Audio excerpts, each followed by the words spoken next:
Puji Tuhan, saya sampaikan selamat pagi buat kita semua dan salam sejahtera dalam Tuhan kita Yesus Kristus. Pagi ini saya sungguh-sungguh merasa suasana lebaran sangat jelas, saudaranya. Libur panjang, masih banyak saudara-saudara kita yang keluar kota, keluar pulau, keluar negeri.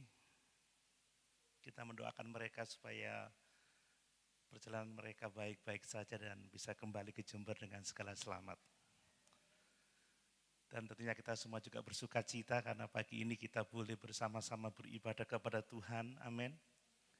Sebagai respon kita ya, akan kasih Tuhan, akan betapa besarnya kasih kepada kita yang telah menjadikan kita anak-anak Allah. Tidak terasa kita sudah berada di minggu keempat ya di bulan ini. Kita masih dalam tema pertumbuhan rohani. Ya, sebagai orang-orang yang sudah diselamatkan, kita harus tetap di dalam iman dan kita harus terus bertumbuh. Dan pagi ini kita akan belajar bagaimana orang yang terus bertumbuh secara rohani itu hidupnya layak di hadapan Tuhan. Amin. Hidupnya berkenan di hadapan Tuhan, hidupnya menyenangkan hati Tuhan. Mari kita akan belajar bersama-sama tentang bagaimana kita bisa memiliki kehidupan yang layak, kehidupan yang berkenan, kehidupan yang memuliakan Tuhan. Karena pada akhirnya setiap kita akan berhadapan muka dengan muka secara pribadi dengan Yesus Sang Juru Selamat kita untuk mempertanggungjawabkan hidup kita. Kiranya Tuhan menolong kita dan mari kita membaca satu bagian firman Tuhan di dalam Kolose pasal 1 ayat 9 dan ayat 10. Saya boleh minta tolong saudara bisa membacakan ayat ini. Saya agak trouble ini Alkitab di tablet saya. Kolose pasal 1 ayat 9 dan ayat 10. Sebab itu sejak waktu kami mendengarnya, Ya, kami tiada berhenti-henti berdoa untuk kamu. iya. Kami meminta supaya kamu menerima segala hikmat dan pengertian yang benar untuk mengetahui kehendak Tuhan dengan sempurna, sehingga hidupmu layak di hadapannya, serta berkenan kepadanya dalam segala hal, dan kamu memberi buah dalam segala pekerjaan yang baik dan bertumbuh dalam pengetahuan yang benar tentang Allah. Puji Tuhan, silakan duduk. Hidup yang layak di hadapan Tuhan.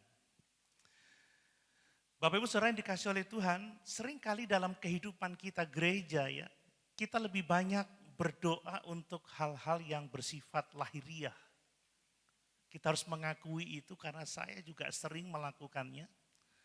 Di setiap doa berkat saya juga selalu mendoakan untuk hal-hal lahiriah. Ya, seringkali kita berdoa untuk kesehatan kita.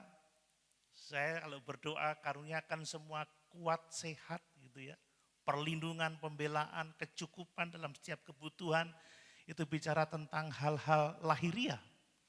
Ya kita berdoa untuk keberhasilan. Saya selalu mendoakan keberhasilan dalam pekerjaan, dalam pendidikan, dalam pelayanan. Ya, kita berdoa untuk kelancaran usaha, kelancaran pekerjaan, dan berbagai macam kebutuhan praktis lainnya. Itu yang sering kali kita lakukan, itu terus kita lakukan sampai sekarang. Bapak Ibu semuanya itu tentunya penting dan Alkitab tidak melarang kita untuk memintanya.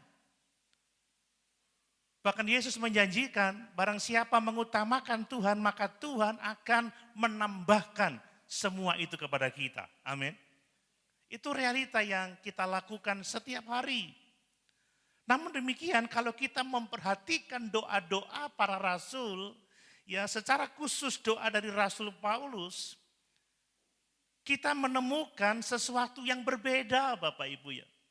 Fokus utama dari doa Rasul Paulus bukan pertama-tama tentang hal-hal lahiriah, kesehatan, kesejahteraan, ya, keberhasilan dalam hal-hal lahiriah, bukan.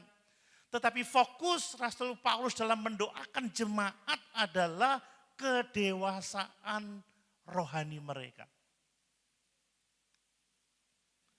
Kita sudah membaca tadi. Rasul Paulus mendoakan supaya jemaat mengenal kehendak Allah dengan sempurna. Paulus terus mendoakan supaya jemaat hidupnya layak di hadapan Tuhan. Yang Paulus doakan adalah supaya jemaat berbuah di dalam setiap pekerjaan yang baik dan terus bertumbuh di dalam pengenalan akan Allah.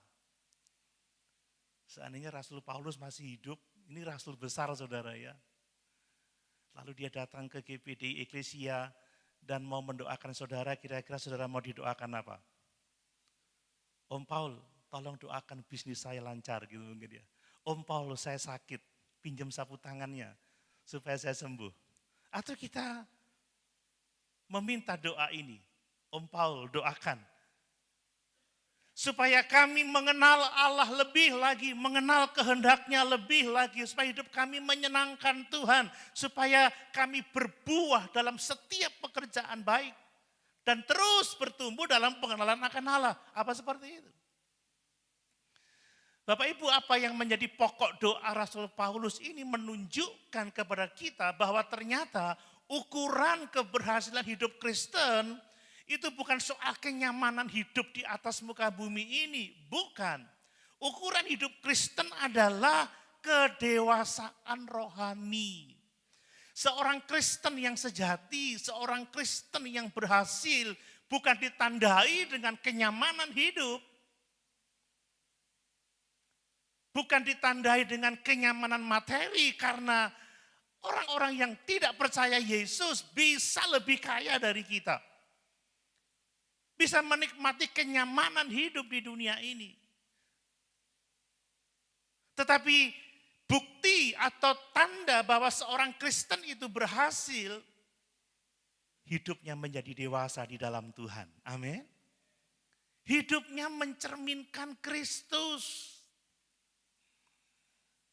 Seorang Kristen yang sejati, seorang Kristen yang berhasil dalam pengiringannya kepada Tuhan, hidupnya ditandai dengan mengenal Allah lebih lagi dan lebih lagi. Hidupnya akan menyenangkan Tuhan, berbuah dalam setiap pekerjaan baik, dan setiap hari terus bertumbuh dalam pengenalan akan Allah. Mari Bapak Ibu, kita akan tetap terus berdoa buat kesejahteraan kita dan saya terus melakukan itu. Tetapi mari kita jangan hanya fokus kepada hal-hal lahiriah. Kita mau lebih lagi berdoa untuk kedewasaan rohani kita. Amin. Tidak hanya kedewasaan kita secara pribadi, tetapi juga kedewasaan keluarga kita. Mungkin suami, istri, anak, orang tua, sesama orang percaya, guru-guru sekolah minggu mendoakan terus anak-anak didiknya untuk dewasa secara rohani. Ini yang menjadi kehendak Tuhan. Mari Bapak Ibu, melalui ayat-ayat ini kita diajak untuk belajar bersama-sama seperti apa sih kehidupan yang benar-benar layak di hadapan Tuhan itu. Bapak Ibu, kalau kita tidak layak di hadapan Tuhan, itu bahaya terbesar dalam hidup ini. Amin. Amin. Seperti sekarang ini mungkin saya tidak menyenangkan saudara. Atau saudara tidak bisa menyenangkan sesama. It's okay lah. Tapi kalau kita tidak bisa menyenangkan Tuhan, itu baru persoalan. Amin Bapak Ibu. Itu bahaya besar. Karena tidak semua orang yang menyenangkan Tuhan itu menyenangkan sesamanya. Buktinya Tuhan Yesus, dia menyenangkan Allah tetapi disalibkan. Para rasul menyenangkan Tuhan, teraniaya, disalibkan. Mari bersama-sama kita punya kerinduan untuk kita hidup layak di hadapan Tuhan. Amin. Menyenangkan Tuhan, karena itulah tanda keberhasilan kita. Terus bertumbuh dewasa secara rohani. Mari kita melihat beberapa poin Bapak Ibu. Yang pertama perhatikan, Kalau kita sungguh-sungguh ingin memiliki hidup yang layak ya, hidup yang layak itu dimulai dari doa. Hidup yang layak itu dimulai dari kerinduan akan pertumbuhan rohani. Bapak Ibu, apa yang paling kita inginkan saat kita mengiring Tuhan? Apa yang paling kita cari saat kita datang ke gereja untuk beribadah seperti pagi ini? Orang sekarang sudah terpolarisasi. Datang ke gereja bukan karena merespon kasih Tuhan, bukan karena merespon berkat Tuhan. Tetapi ada sesuatu yang ingin dia cari. Saya ingin sukses, saya ingin kesembuhan, saya ingin melihat mujizat, saya ingin mengalami penghiburan, saya ingin ini dan itu.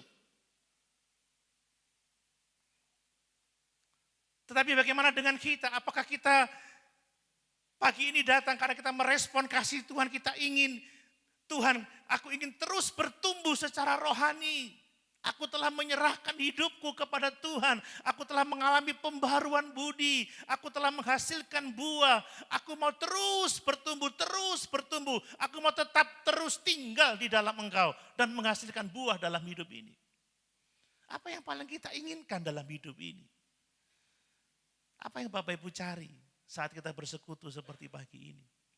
Seperti ketika Tuhan Yesus berkata kepada orang banyak, apa yang kamu cari? Apakah karena kamu melihat mujizat 5 ketul roti dan 2 ekor ikan cukup untuk 5.000 orang laki-laki dan kamu kencang, maka engkau mencari aku atau engkau mencari aku untuk sesuatu yang lain? Allah menghendaki kalau kita mencari Dia karena kita ingin bertumbuh secara rohani. Amin Bapak Ibu. Dan kehidupan yang layak selalu dimulai dari kerinduan Tuhan.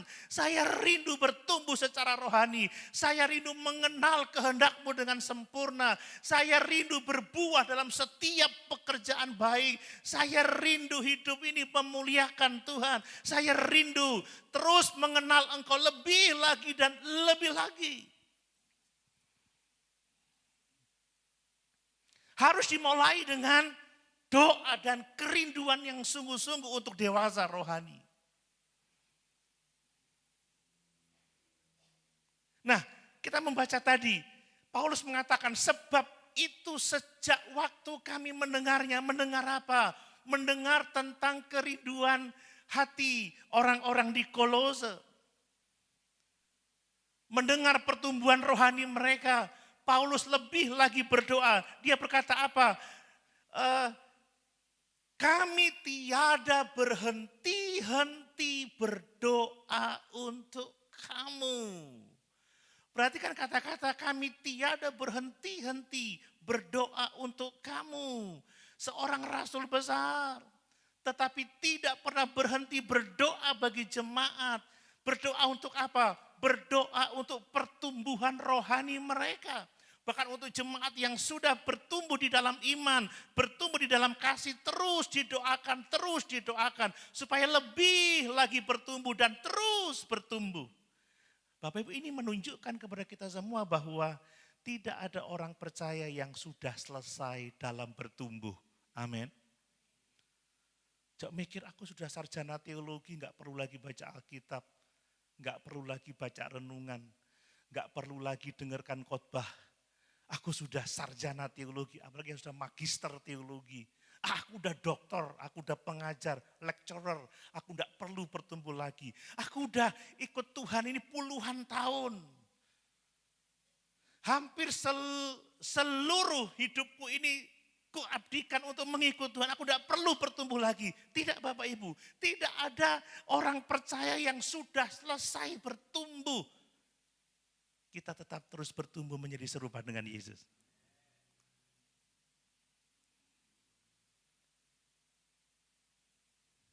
Tidak ada gereja, tidak ada orang percaya yang tidak lagi membutuhkan doa untuk dapat terus bertumbuh di dalam Tuhan. Tidak ada.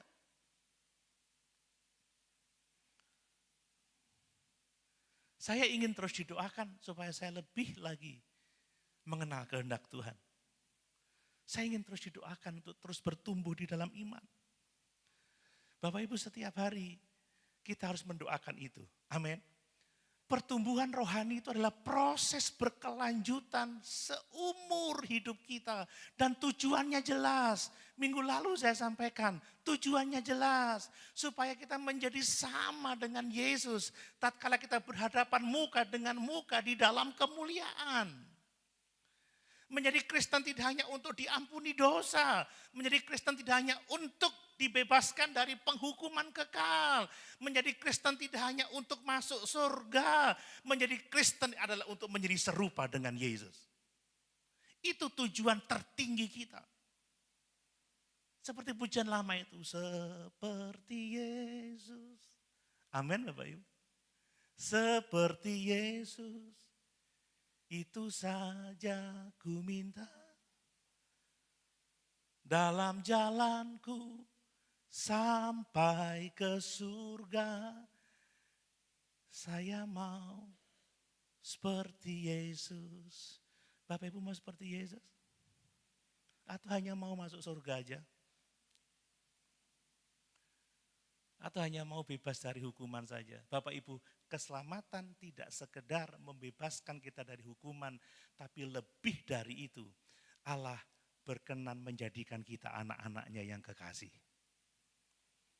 Ini jauh lebih besar daripada sekedar bebas dari hukuman. Jadi anak Allah, saudara. Siapa kita menjadi anak-anaknya yang kekasih.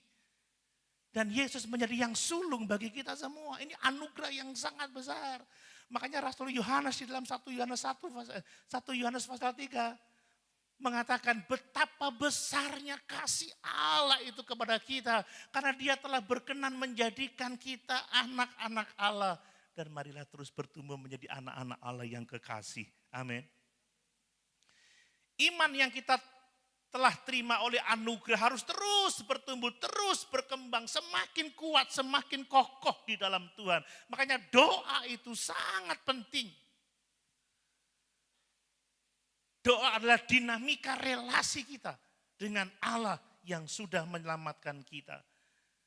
Nah kemudian doa Paulus ini juga menunjukkan bahwa ternyata pertumbuhan rohani itu sifatnya tidak pribadi loh saudara.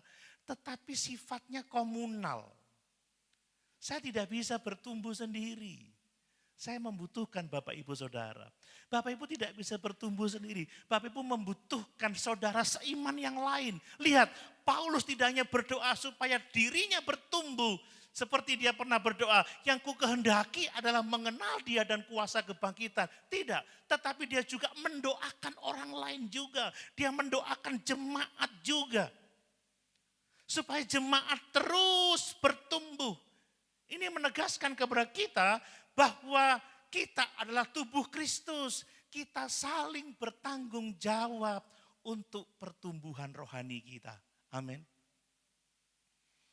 Bapak Ibu ingin saya terus bertumbuh dewasa di dalam Tuhan? Saudara bertanggung jawab untuk saya. Saudara perlu mendoakan saya.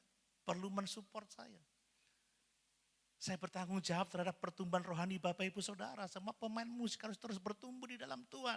Tidak hanya skill main musiknya tetapi rohaninya.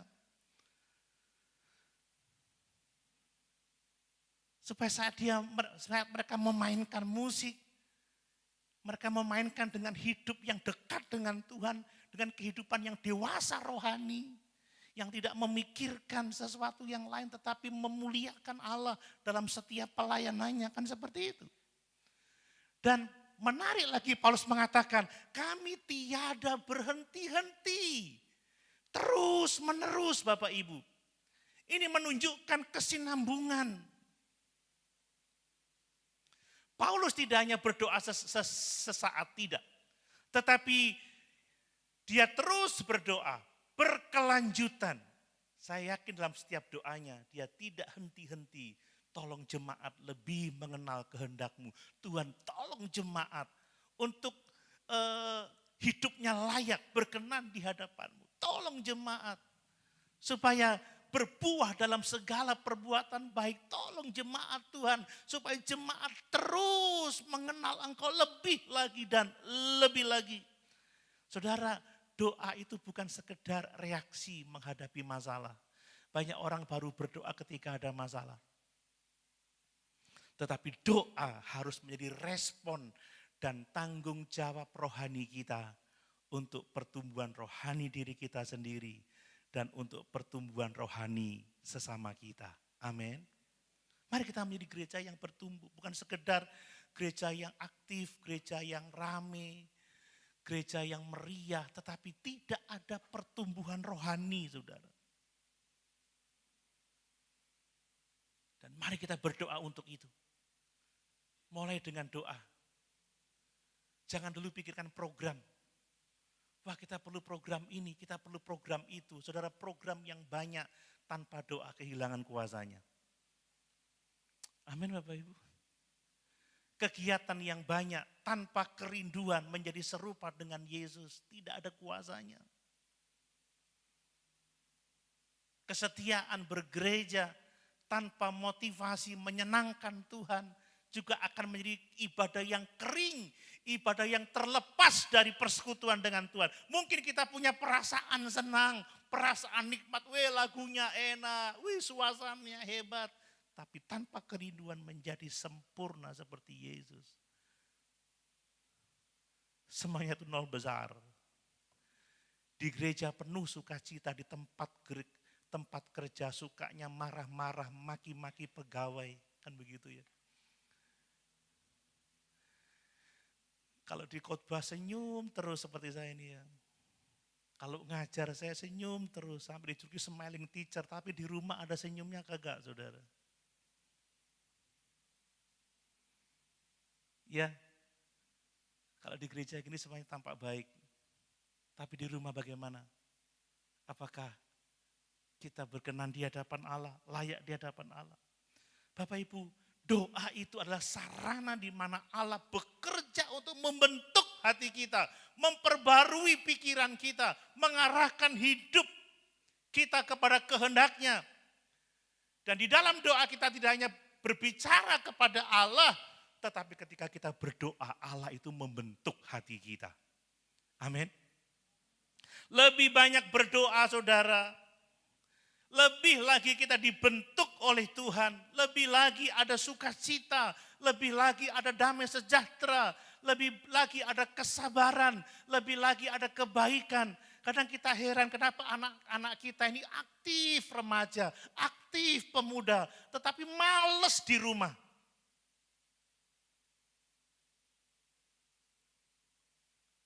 Enggak menghormati orang tua. Pelayanan iya.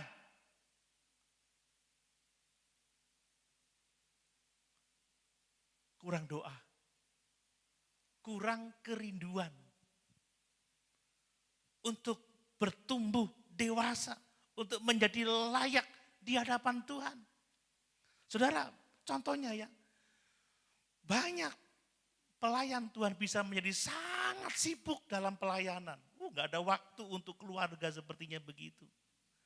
Tetapi kalau tidak memiliki kerinduan untuk bertumbuh dewasa, kalau gak memiliki kehidupan doa yang sungguh-sungguh,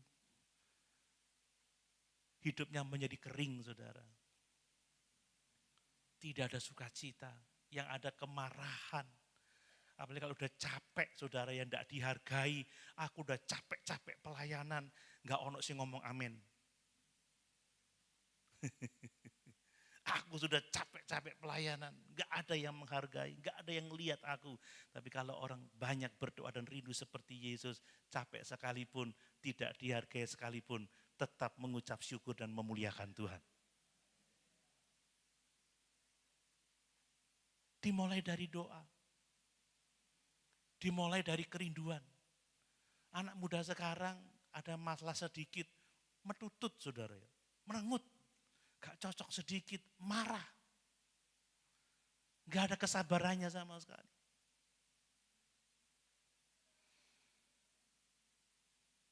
So, kalau melihat beban yang kita pikul secara berat, bertubi-tubi, belum beban rumah tangga, belum beban kebutuhan anak, belum beban ini, beban itu, beban pelayanan, tidak hanya di gereja, organisasi, ini dan itu. Kalau tidak dekat dengan Tuhan, hancur hidup ini saudara.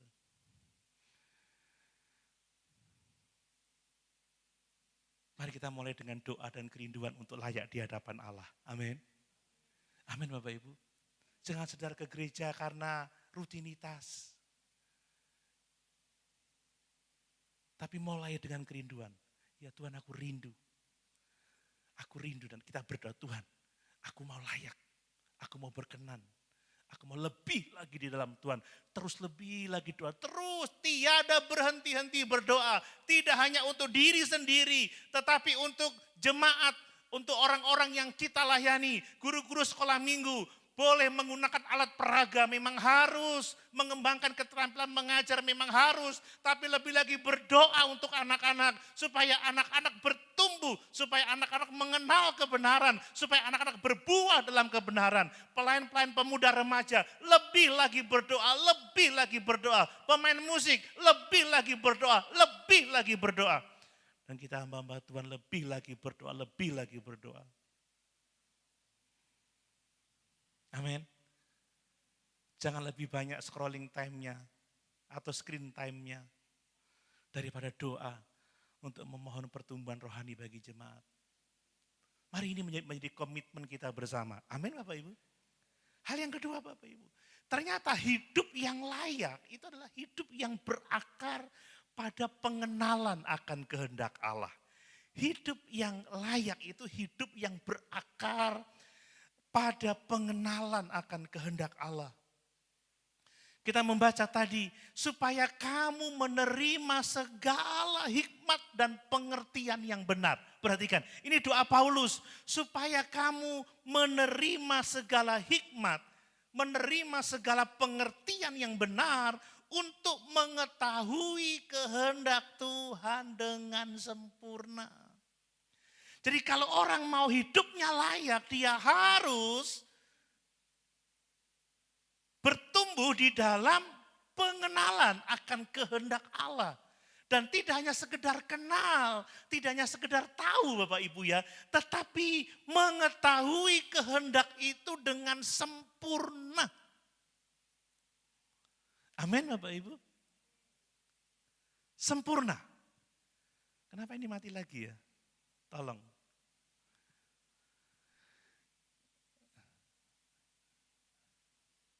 Mengetahui kehendak Tuhan dengan sempurna. Lihat, Paulus berdoa seperti ini. Agar jemaat dipenuhi ya, dipenuhi dengan pengetahuan akan kehendak Allah.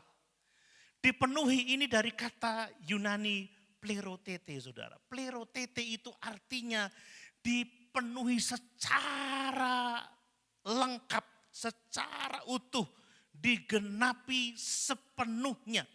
Ini menunjukkan keadaan yang tidak setengah-setengah ya, tetapi penuh secara menyeluruh. Pikiran kita dipenuhi dengan firman, hati kita dipenuhi dengan pengenalan akan kehendak Allah. Amin. Ini bukan pengetahuan yang sifatnya biasa, bukan Bapak Ibu. Mengetahui kehendak Allah, pengetahuan itu menggunakan kata epignosis. Ini berarti mengenal Allah secara penuh, mengenal Allah secara mendalam, mengenal Allah secara benar, mengenal Allah secara relasional. Seperti kami suami istri Saudara, kami mengenal tidak sekedar informasi, tapi kami saling mengenal. Dan kami sudah lebih mengenal lagi karena sudah 28 tahun, mau 29 tahun pernikahan. Kami mengenal sudah sangat mendalam dan benar Saudara. Dan tidak hanya itu, relasional, hubungan. Ini yang dikehendaki dalam pengenalan kita akan kehendak Allah. Tidak hanya secara intelektual, tetapi pengenalan yang sifatnya relasional. Kita kenal karena kita bersama-sama dengan Tuhan. Amin. Kita tidak mengenal hanya sekedar informasi. Bapak Ibu pastilah tahu Donald Trump, ya, tahu Benyamin Netanyahu, tapi tidak pernah hidup bersama-sama dengan mereka. Pasti pengenalan kita sangat terbatas.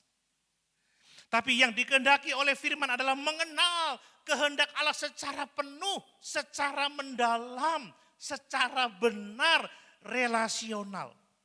Jadi ini bukan gnosis, bukan pengetahuan yang sifatnya umum, tetapi epignosis. Pengenalan yang utuh, bukan hanya mengenal tentang Allah, tetapi mengenal Allah secara pribadi, mengalami kebenarannya dalam hidup kita, dan menghidupi kebenarannya dalam hidup kita setiap hari. Mengenal Allah tidak sekedar menambah informasi Bapak Ibu, tetapi semakin erat bergaul, semakin dekat dengan Dia setiap hari. Jadi orang yang mau hidupnya layak, dia harus berakar kepada pengenalan akan Allah. Makanya penting kita memahami kebenaran Allah. Amin Bapak Ibu. Ya, penting kita menghidupi kebenaran itu dan penting kita hidup sesuai dengan kebenaran itu. Inilah Injil yang sejati. Ya, tetapi sekarang ini seringkali pemberitaan firman sudah direduksi hanya sekedar menjadi motivasi. Memang motivasi bisa menolong, tetapi motivasi tidak bisa menyelamatkan kita. Amin. Hanya Injil yang bisa menyelamatkan kita. Kadang kita butuh hiburan, ya. Kadang kita butuh hal-hal yang praktis. Memang hiburan seringkali mengangkat emosi kita. Hal-hal praktis mudah diterapkan, tetapi hanya firman Allah yang bisa menuntun kepada pembebasan yang sejati. Amin. Kebenaran yang menuntun kepada Allah. Lihat kata Tuhan Yesus, akulah jalan, kebenaran dan hidup. Tidak ada seorang pun yang sampai kepada Bapa kalau tidak melalui aku. Kita tidak butuh motivasi, kita enggak butuh hiburan, kita enggak butuh hal-hal praktis. Yang kita butuh Yesus. Amin Bapak Ibu. Yang kita butuh Yesus. Persoalannya apakah kita mengenal Dia secara penuh. Mengenal Dia secara pribadi. Apakah kita hidup bersama-sama dengan Yesus. Seperti perumpamaan tentang pokok anggur yang benar itu. Aku di dalam Dia, Dia di dalam aku. Kata Tuhan Yesus, di luar aku kamu tidak bisa berbuat apa-apa. Saudara, biasanya orang-orang tinggal di dalam Yesus atau tidak akan kelihatan ketika ada pergumulan, ketika ada tantangan, ketika ada penderitaan.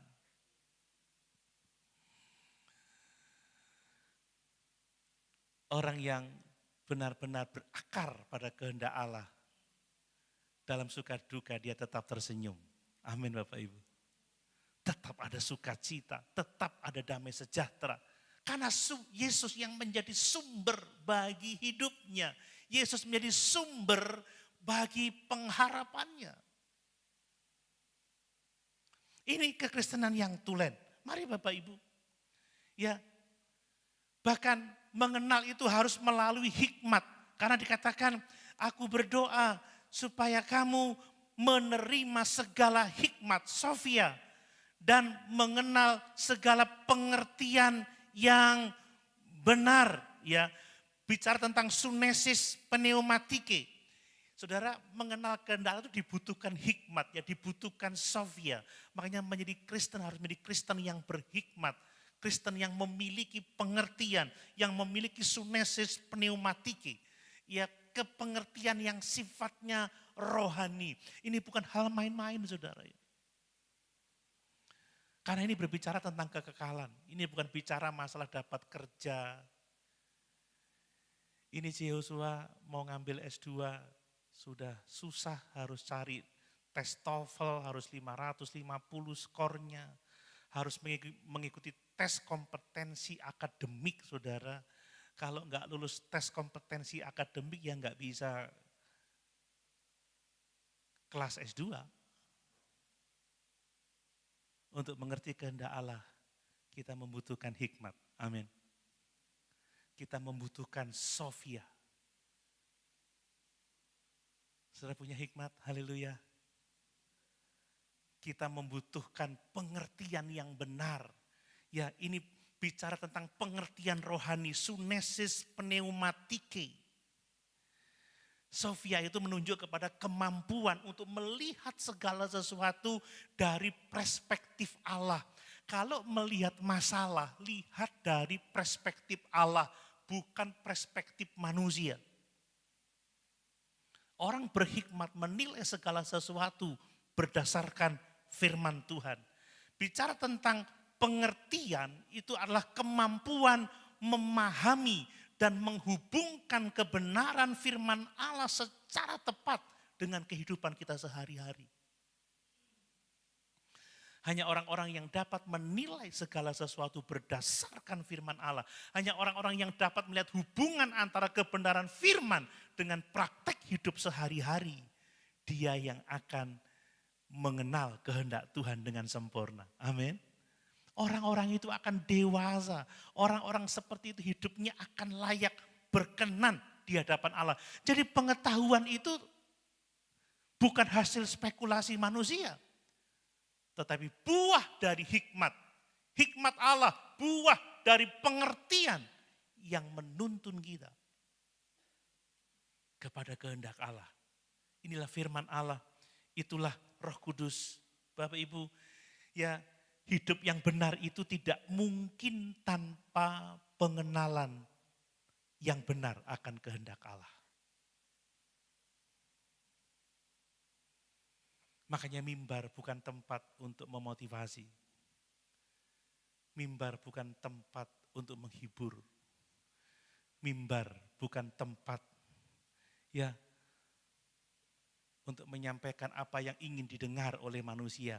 Mimbar adalah tempat untuk memberitakan firman Allah. Amin Bapak Ibu. Mimbar adalah tempat untuk menyampaikan firman Allah. Memang di dunia dengan arus informasi yang sangat deras saat ini. Dunia dengan budaya serba instan. Dunia dengan budaya hiburan. Menjadi tantangan yang hebat bagi orang-orang percaya untuk datang kepada firman. Ya, ketika ibadah-ibadah menjadi emosional. Bukan lagi relasi dengan Tuhan. Bukan lagi pengertian yang benar akan kehendak Allah. Bukan lagi hikmat yang menuntun kepada hidup yang layak. Maka ibadahnya menjadi ritual, tetapi tidak merubah hidup sama sekali. Kekristenan bukan sekedar informasi Bapak Ibu.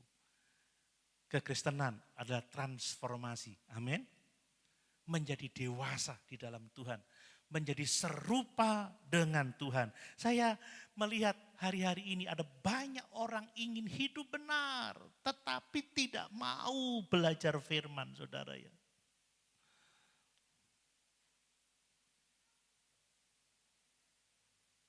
Bahkan porsi firman seringkali dikurangi. Karena firman dianggap intimidatif, apalagi firman tentang pertobatan dianggap menekan. Apalagi teguran dianggap tidak membuat nyaman. Orang hanya ingin dimotivasi. Ayo kamu bisa, kamu akan sukses, kamu akan senang. Allah ingin kamu senang, Allah ingin kamu bahagia. Allah ingin kamu berhasil. Ayo kamu bisa, Allah punya kuasa. Tidak ada yang lebih disenangi Allah daripada kamu berbahagia, bersenang-senang dalam hidup ini. Tapi doa Paulus berbeda. Aku berdoa, tiada henti-hentinya supaya engkau memiliki hikmat pengertian untuk mengenal kehendak Allah dengan sempurna. Amin Bapak Ibu. Berbuah ya di dalam setiap pekerjaan baik dan terus bertumbuh di dalam pengenalan akan Allah. Ini panggilan Tuhan atas kita.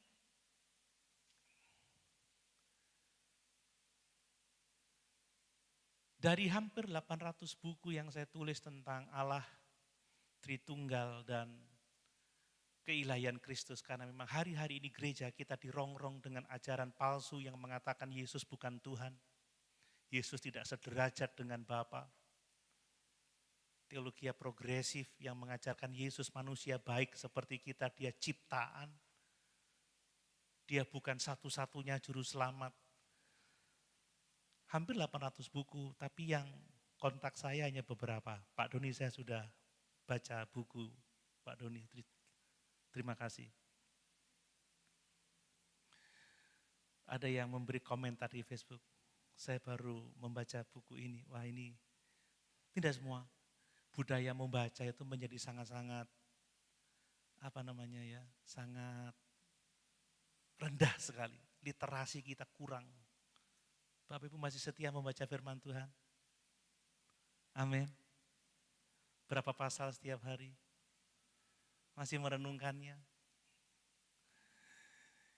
Bapak Ibu, ini masalah serius ya. Masalah serius. Karena hidup yang layak itu berakar kepada pengenalan akan kehendak Allah. Saya setiap hari saya membuka saluran di di WhatsApp. Saya setiap hari memberi renungan secara berkala. Setiap hari, hanya minggu yang tidak. Tidak hanya renungan tertulis, renungan video, audio juga.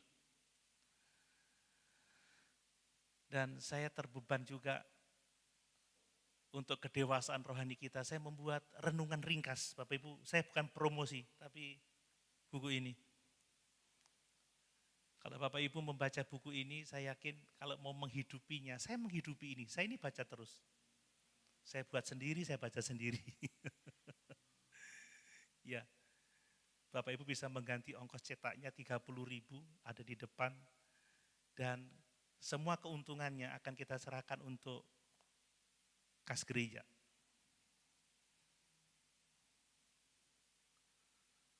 Harus berakar pada pengenalan kehendak Allah yang benar. Amin Bapak Ibu. Sempurna. Literasi. Saya satu hari bisa membaca lebih dari 4 jam. Membaca Alkitab, membaca teologi, mengulang lagi apa yang saya tulis. Bapak Ibu doakan, saya sudah memasukkan 1 judul buku. Semoga bisa diterima dan diterbitkan. Sudah 1 bulan lebih belum ada informasi karena tidak menerbitkan buku tidak langsung bisa terbit. Kalau bisa terbit itu artinya layak terbit. Saya sudah 1 bulan lebih dan saya sedang mau mengantrikan 1 buku lagi. Judulnya cukup provokatif, bukan sekadar khotbah. Karena kebutuhan jemaat bukan sekedar hiburan di mimbar, bukan sekedar nasihat praktis, bukan sekedar motivasi. Kebutuhan jemaat lebih jauh dari itu. Kita membutuhkan firman Allah yang hidup. Amin Bapak Ibu. Kita membutuhkan Yesus. Kita ada di sini karena Yesus. Sang firman yang sudah rela menjadi manusia. Tidak hanya jadi manusia, dia mengambil rupa seorang hamba. Dan tidak hanya jadi hamba, dia melayani. Dia menderita sampai mati di atas kayu salib. Supaya hanya oleh anugerah saja kita diselamatkan. Itu yang menjadi motivasi kita. Itu yang menjadi dasar bagi ibadah kita, dasar bagi pelayanan kita. Dunia sudah tidak memberitakan Yesus, tetapi hanya memakai nama Yesus sebagai bumbu, sebagai stempel kepada ajaran-ajaran filsafat dunia ini. Tetapi Yesus yang mereka beritakan bukan lagi Yesus yang adalah Allah yang menjadi manusia, bukan lagi Yesus yang sederajat dengan Bapa, bukan lagi Yesus yang sepenuhnya manusia, yang sepenuhnya Allah. Tapi Yesus yang lain, Yesus yang menjadi pesuruh kita, menjadi seperti jin yang memenuhi setiap kebutuhan kita. Bukan lagi Tuhan yang patut untuk disembah, yang patut untuk dimuliakan. Itu persoalan zaman sekarang. Dan kehancuran gereja bukan karena penderitaan, bukan karena tidak adanya program yang hebat. Tapi kehancuran gereja karena ajaran yang telah menyimpang dari kebenaran firman Allah. Bapak Ibu, Yesus segala-galanya bagi kita. Amin. Di zaman sekarang ini, tidak sedikit orang Kristen yang lebih tertarik pada pengalaman rohani yang sensasional. Saya lihat di TikTok, di YouTube. Ya, Holy Spirit has come, Holy Spirit began to work. Semua orang rebah, ditutup dengan kain. Pendetanya hanya sekedar duduk lalu orang diginikan rebah. Orang ingin yang seperti itu. Ya, orang lebih suka pengalaman yang sifatnya emosional, sensasional daripada belajar firman yang mendalam. Orang lebih berat belajar firman yang mendalam. Tapi saya bersyukur saya berdiskusi dengan seorang jemaat. Ketika dia ada dalam pergumulan, coba baca teks ini. Om, saya sudah baca berulang-ulang, saya sudah baca berulang-ulang, saya sudah baca berulang-ulang. Sampai 10-15 kali. Lalu apa yang kamu dengar? Ya, aku memang harus melakukan ini. Tapi orang bilang aku goblok, orang bilang aku bodoh, orang bilang aku ini tidak punya keberanian. Saya bilang, lakukan bukan untuk orang lain, lakukan bukan untuk siapapun juga, lakukan firman karena engkau mengasihi Tuhan. Dia katakan apa? Ya, aku melakukannya karena aku mengasihi Tuhan. Amin Bapak Ibu. Kadang kita taat sama firman itu dianggap bodoh. Seperti Nuh. Maaf, mungkin bahasa dunia, orang gila apa? Hujan aja enggak pernah. Orang gila apa? Kita ada di atas bukit, ngapain buat kapal, ngapain buat perahu. Bukan hanya buat perahu seminggu, 2 minggu, sebulan, 2 bulan. Tapi belasan tahun saudara, puluhan tahun membangun bahtera yang sangat besar. Seluruh hidupnya diabdikan untuk mentaati firman, seluruh potensinya. Saya tidak tahu bagaimana caranya membangun bahtera yang begitu besar, yang begitu kuat. Bertahun-tahun. Dikatakan bodoh, diolok, diejek.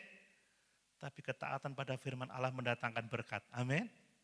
Hanya 8 orang, perhatikan, 8 orang yang masuk dalam bahtera itu.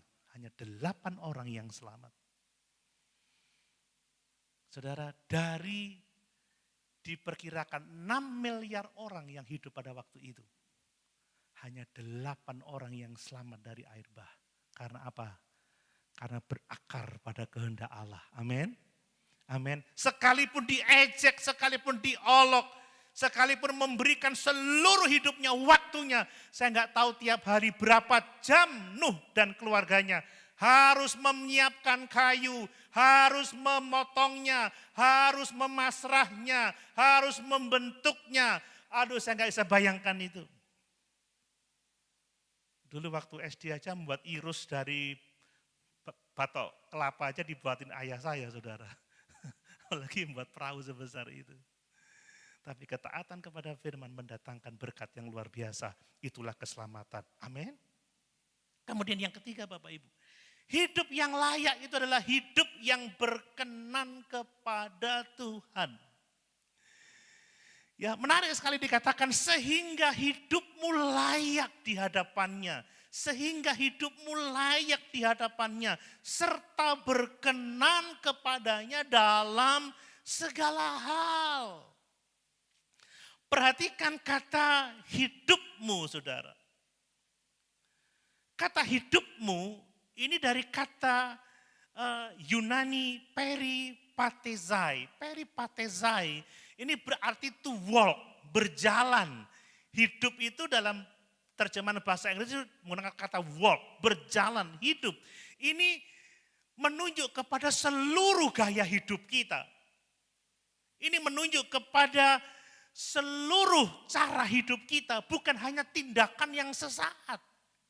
Mulai dari kita tidur, bangun, berkata-kata, membersihkan diri, mulai menyiapkan diri, makan, bekerja, ini layak, berkenan di hadapan Allah.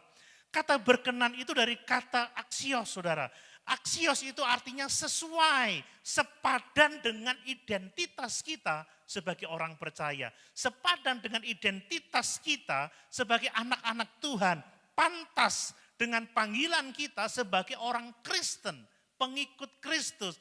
Hidup kita, gaya hidup kita harus pantas, harus sesuai dengan identitas kita. Orang-orang yang telah ditebus dari dosa. Amin Bapak Ibu. Ini panggilan Allah. Kadang kita ini selalu hidup berdasarkan kepantasan kita. Berdasarkan kepantasan budaya. berdasarkan kepantasan filsafat, enggak. Berdasarkan kepantasan identitas kita sebagai anak-anak Allah. Di minggu sore kemarin, saya katakan hidup kudus itu bukan didorong karena tuntutan moral. Bukan didorong dari tekanan budaya. Hidup kudus itu didorong dengan kesadaran bahwa kita ini adalah anak-anak Allah. Amin Bapak Ibu. Amin Bapak Ibu. Masa sih anak Allah kok ngomongnya celometan? Masa sih anaknya Yesus sang kebenaran hidup di dalam dosa? Kalau kita hidup kudus bukan karena tekanan siapapun juga. Kalau saya bicara sopan bukan karena tekanan siapapun. Enggak enak orang tua, ojo celometan. Enggak, saya enggak celometan karena saya adalah anak Allah. Amin Bapak Ibu. Ini kebenaran. Ini kehidupan sehari-hari yang konsisten sebagai anak-anak Allah yang kekasih. Jadi berkenan kepadanya di dalam segala hal. Ini menunjukkan sikap hidup, gaya hidup yang berorientasi untuk menyenangkan Tuhan. Dalam segala hal ini berbicara tentang kehidupan pribadi saat orang lain tidak melihat.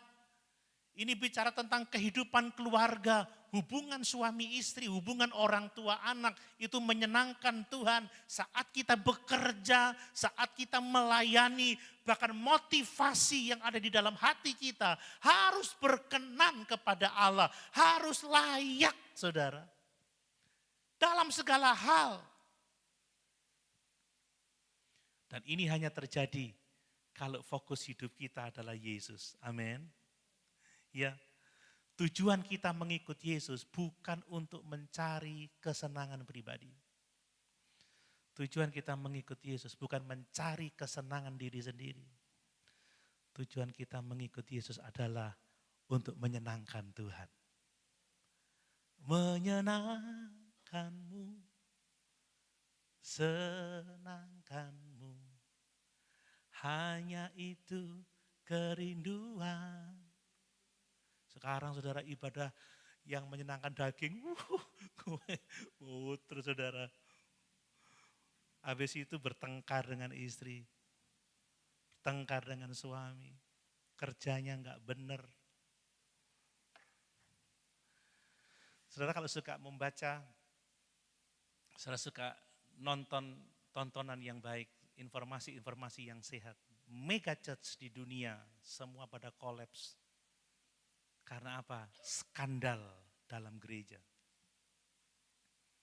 Kejahatan di dalam gereja.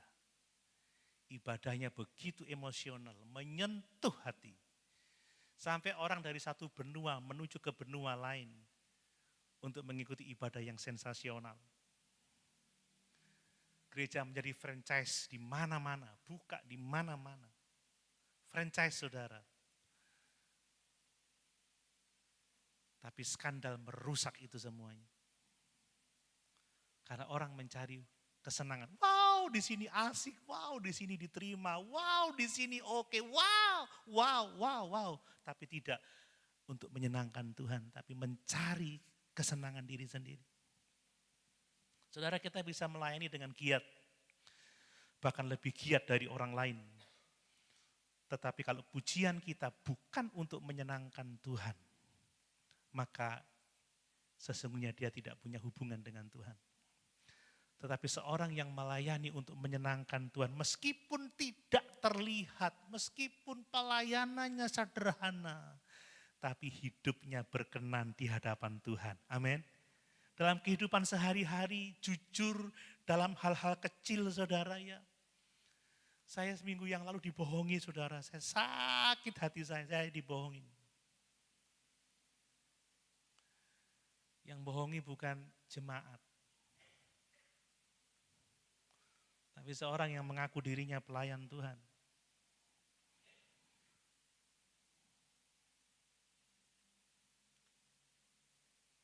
Kesetiaan dalam tanggung jawab, apa saja dipercayakan apa kita di gereja ini, setia Bapak Ibu. Sikap hati yang benar di hadapan Tuhan, itu bagian dari hidup yang berkenan di hadapan Tuhan. Ketika kita mengasihi istri, merawat keluarga dengan baik, Itu yang menyenangkan Tuhan.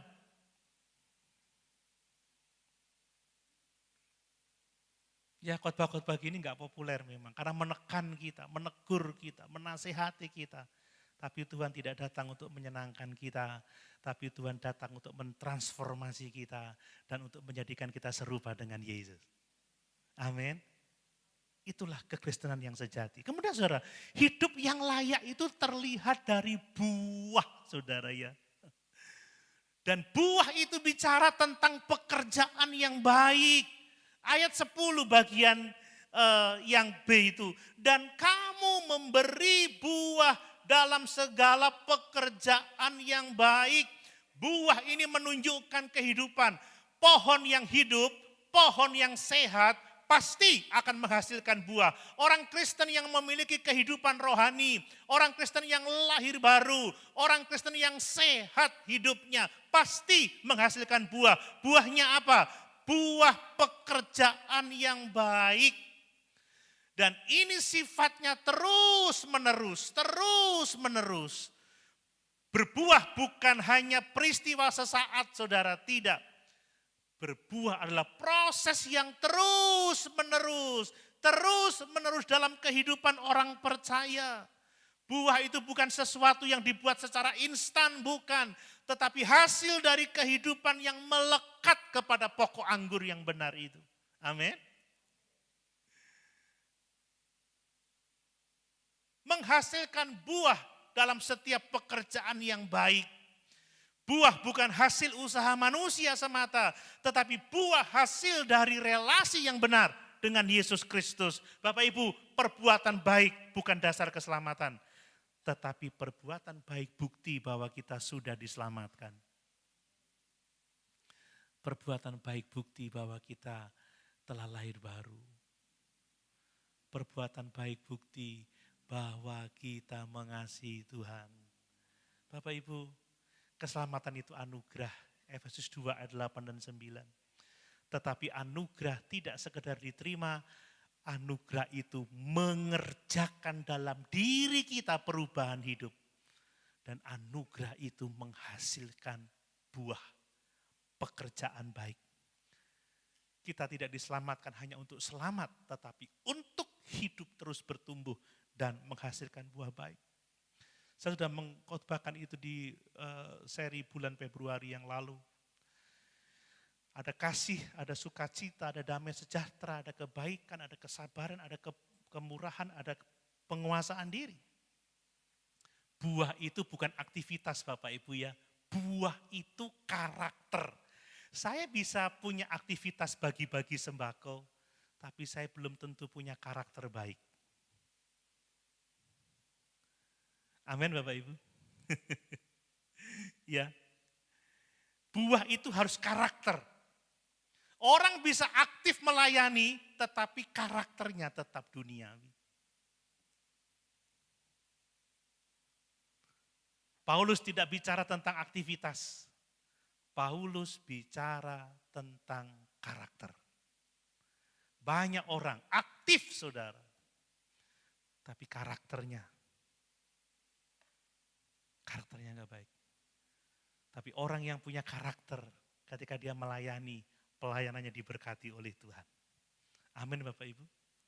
Iman yang sejati pasti menghasilkan buah. Dan yang terakhir Bapak Ibu, hidup yang layak adalah hidup yang terus bertumbuh.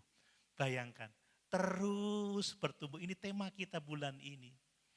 Pertumbuhan itu harus terus terjadi. Dikatakan dan bertumbuh dalam pengetahuan yang benar tentang Allah. Kalau di bagian awal Paulus berkata, untuk mengenal kehendak Allah, ditutup dengan kata-kata terus bertumbuh dalam pengetahuan yang benar tentang Allah. Ini bicara tentang terus berkembang Bapak Ibu. Kehidupan Kristen tidak pernah statis. Kehidupan Kristen terus berkembang, terus bertumbuh. Saya tidak boleh berhenti pada tahap saya sekarang. Saya harus terus bertumbuh. Ini sifatnya Tidak pernah berhenti. Jangan pernah berkata, aku sudah cukup mengenal Allah. Aku sudah cukup beribadah. Aku sudah cukup memberi. Aku sudah cukup melayani. Tidak ada. Kita tidak ada pernah kata cukup. Tetapi terus, dan terus. Haleluya Bapak Ibu. Jangan bilang, wis aku sik nom wis rajin wis saiki ya wis ganti sing nom-nom. Jangan Saudara. Jangan selagi kita masih bernafas. Jangan berhenti bertumbuh di dalam Tuhan. Amin. Ibu gembala tidak menyerah dengan fisiknya. Bapak Ibu saya berdoa Bapak Ibu akan merespon kerinduan Ibu gembala. Ibu gembala tahun ini minta retreat keluarga Saudara. Dan ketika diumumkan saya berharap semuanya mendaftar. Oh kok nggak ada amennya ya. Setiap ketemu beliau, Doni kapan, apanya ma? Family camp. Saudara, dalam kondisi lemahnya, terus bertumbuh. Setiap pagi baca firman Tuhan. Kalau dia baca firman Tuhan, jangan diganggu, gak digubris Saudara. Ma, apa lagi? Dia diam aja. Ma, ada Saudara. Terus bertumbuh. Amin. Sementara yang masih kuat kok udah pingin pensiun Saudara. Pensiun itu kalau kita sudah innalillahi wa inna ilaihi rajiun. Semoga husnul khotimah. Haleluya. Itu kan bahasa umum Saudara ya. Saya juga belajar bahasa Arab, saya juga belajar bahasa Jepang. Arigato gozaimasu. Saya juga belajar bahasa Cina. Apa ya? Xie. Kamsia. Saya juga mau belajar bahasa Arab. Assalamualaikum. Kan begitu. Tapi saya juga tahu bahasa Ibrani, Shalom. Saya juga tahu bahasa Yunani, Eirene. Dipakai untuk nama istri saya. Amin. Enggak ada kata berhenti Bapak Ibu. Tapi khotbah harus berhenti, sudah jam berapa ini. Pengetahuan bukan sekedar informasi, tetapi hubungan yang dekat dengan Tuhan. Amin Bapak Ibu. Dalam tradisi Alkitab, kalau Bapak Ibu mengenal Alkitab, pengenalan akan selalu bersifat relasional. Bukan hanya rasional, tetapi hubungan yang benar dengan Tuhan. Orang-orang yang mengalami Tuhan, dekat dengan Tuhan, damai sejahteranya itu nyata. Amin Bapak Ibu.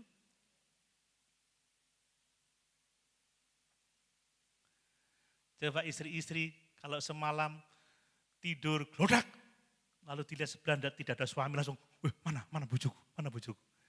Coba kalau saudara glodak, suaminya lagi ngorok, tenang saudara. Saudara punya pergumulan apapun juga, kalau saudara tahu Yesus bersama-sama dengan saudara dan saudara merasakan kehadirannya, saudara akan tenang dalam keadaan apapun juga. Amin. Itu penting. Mari Bapak Ibu. Pertumbuhan rohani, hasil sinergi dari firman Allah, ketaatan kita kepadanya, dan karya Roh Kudus dalam hati kita. Semakin kita mengenal firman, semakin kita hidup dalam kebenaran, semakin kita mengenal Allah, semakin kita berbuah dalam setiap pekerjaan baik, semakin hidup kita layak di hadapan Tuhan. Amin. Mari sama-sama kita berdiri.